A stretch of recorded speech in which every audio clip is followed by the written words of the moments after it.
Hello, Jonathan Casey here, acting as Mercury's messenger, and this is the show Random Stuff. How's everyone doing today? I hope you're doing great. Today's a special show. Yes, I am outdoors. So yeah, I wanted to show you guys basically, where I live and tell you guys a bit about where I'm from, as well as, I'm not going to talk about astrology today. I'm actually going to talk about uh, ast- uh, eh, basically behind me is the rarest astrological event to have happened on Earth. Lake Wanapitei is the site of a meteor crater, and it's within a larger meteor crater, which is the Sudbury Basin, which is where I'm from. Sudbury is in Ontario, in Canada, about 4 hours north of Toronto. Okay, so currently I'm on the Wanapitei First Nations powwow grounds. So I'm on some sacred grounds here.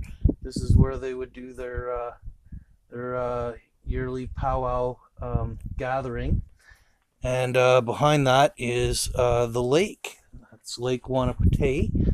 There's still ice on it. It's a very huge lake, and it's known as the bottomless lake, as they've never found the bottom of the lake. They don't know how deep it is. Okay, it's besides the Great Lakes, it's the second largest body of water in Ontario next to Nipissing, yet it's a very remote and quiet lake. Waves can reach, 3.5, 4 feet maybe. At certain times of year, you can actually surf. I don't know anyone who does, but you'd be able to. It wouldn't be a great surf, 3, 4 feet waves isn't that exhilarating, but nonetheless, um, you can do that here. So, yeah, this is where I'm from. This is Lake Wanapitei, and yeah, so let's get back to telling you guys more about it. So I need to get behind the desktop for that. So we'll stop this here and continue the video in just a moment. Alright guys, so yeah, that was Lake Wanapitei. I'm back in my house here to continue the video. Um, Okay, so I have some Wikipedia pages loaded to give you some more information on it. So here we go, looking at Wikipedia and what they have to show um, about Lake Wanapitei. Okay, so Lake Wanapitei here, it's like I was saying, it's a crater. Um, Estimated 1.2 million years ago. Okay,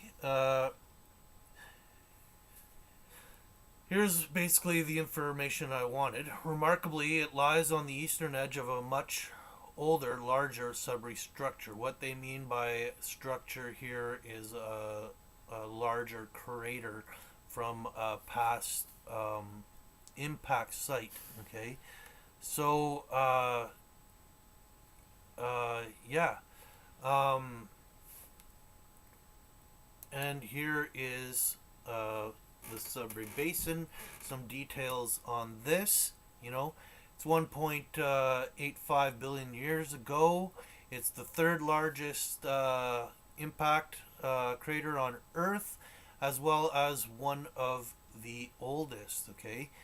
Um, so I have a little video I wanted to show you on this. Where is that now? Right here. Hopefully I don't get any copyright infringement.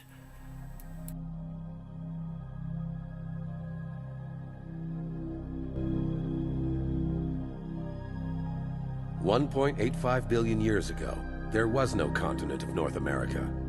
Sudbury was on the southern shores of an ancient continent we call Nina, 1,000 kilometers south of where it is today. Huge braided rivers crisscrossed the continent of Nina, carrying the sediments to the shore that would eventually create the ancient sandstone found around Sudbury. To picture Sudbury 1.85 billion years ago, imagine a warm subtropical beach without any visible life. The only life forms were all single-cell organisms living in the oceans. Back then, Sudbury was beachfront property, but all that was about to change with a visit from outer space. As far as meteorites go, the one that hit Sudbury was one of the biggest, 10 kilometers across.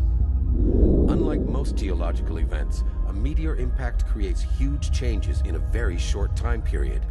For Sudbury, it would be a defining moment. A 10-kilometer wide meteorite enters the Earth's upper atmosphere, moving at 8 times the speed of sound. At this very critical moment, a number of things happen simultaneously. The meteorite strikes the Earth very close to the shore, smashing into the Earth's crust 10 kilometers deep. Instantly, about 2 kilometers of the Earth's crust is blown into the air in a huge mushroom cloud. The ocean water in the vicinity of the impact is blasted out of the way, sending huge tsunami waves radiating outward around the globe. As only happens in very large impacts, the Earth's crust rebounds violently, like the splash from a drop of water in a pond, creating a central uplift in the middle of the crater. Just as it seems the worst is over, the rock that was blown into the air comes crashing back down, eventually covering the melt rock with a layer of fallback debris 2 kilometers thick. Next, the huge tsunami waves, having traveled at supersonic speeds around the globe, return with a vengeance, washing over the impact site, covering the crater and depositing sediment on top. The water remains there for centuries afterward as the pulverized rock cools below. The result is a lens of rock over 10 kilometers deep, composed of melted rock covered by a thick layer of broken or brecciated rock above, and capped by ocean sediment at the very top. Many kilometers below, the melt rock from the impact cooled and solidified. As it cooled, the heavier metal-rich portion sank to the bottom as the lighter minerals rose to the top. The richest ore today is found at the base of this ancient melt rock. During the next 1.85 billion years, the impact site underwent many changes. South of the basin, a continental collision created a mountain range as large as the Himalayas, only to erode back down into low-lying hills. Over hundreds of millions of years, erosion from rain, wind, and ice would remove nearly 5 kilometers of rock from the top of the impact site, revealing the ore below and the formation we call the Sudbury Basin.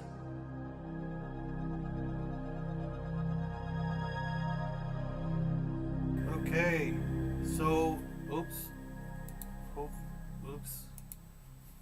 Oh well, I missed that point. Oh no. Sudbury Basin. Okay. Right here, this is Lake Wanapitei, and this is Sudbury. I'm located in this area, I believe, over here somewhere, you know. So yeah, this is Sudbury and whatnot. Okay, so what else did I want to talk to you guys about today? I wanted to talk to you guys about. Oh yeah, so I read that they've now come to conclude it was a comet rather than a meteor for the Sudbury Basin. And so the Hopi Indians say that comets were forms of consciousness or spirits, okay? So in a way, we could look at it as, it's theorized that the Sudbury Basin, that comet, that meteor, is what sparked life on the planet, or at least transformed it into something beyond single cell organisms. Okay, so my theory is the Sudbury, the first one, prepped the planet, and the second one possibly uh, sparked the next level of life, kind of deal on the planet. Even the planet could be looked as an egg, and the meteor as sperm fertilizing the egg. Okay. Um, uh, so yeah, in a way, uh, we can look at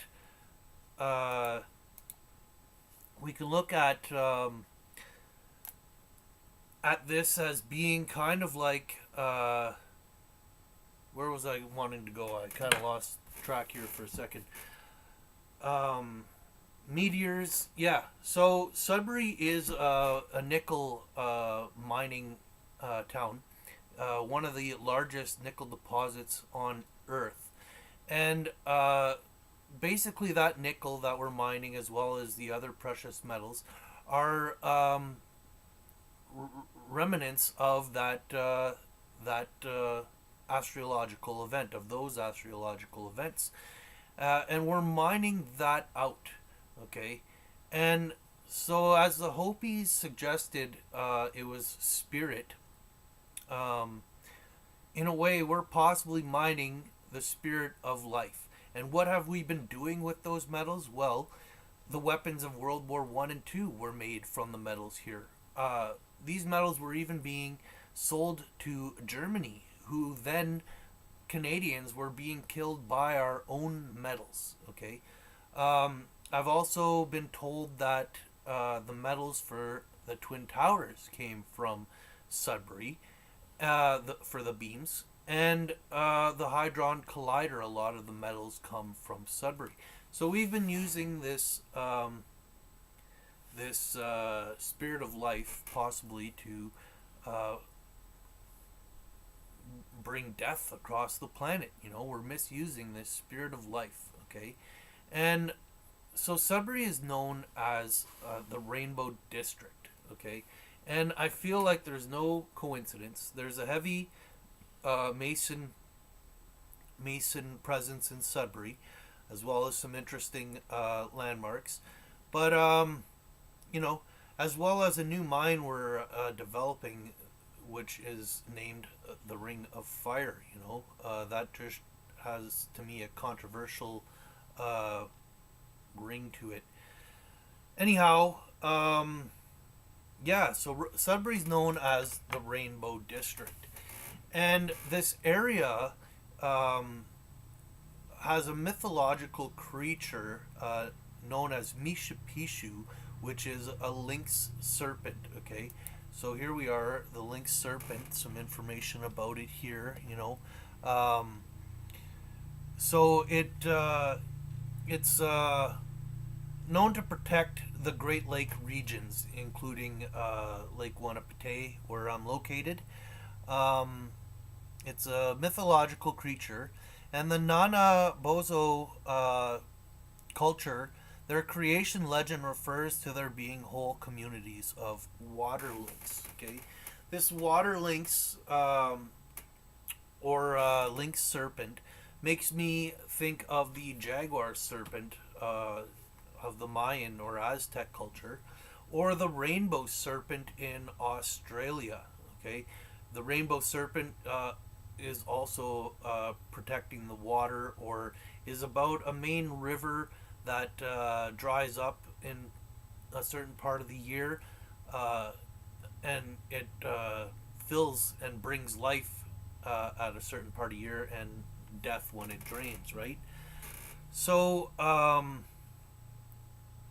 it reminds me of that. And the Rainbow District, like I was saying, Sudbury known as the Rainbow District, we have something called the Bridge of Nations downtown, which is in the shape of a rainbow.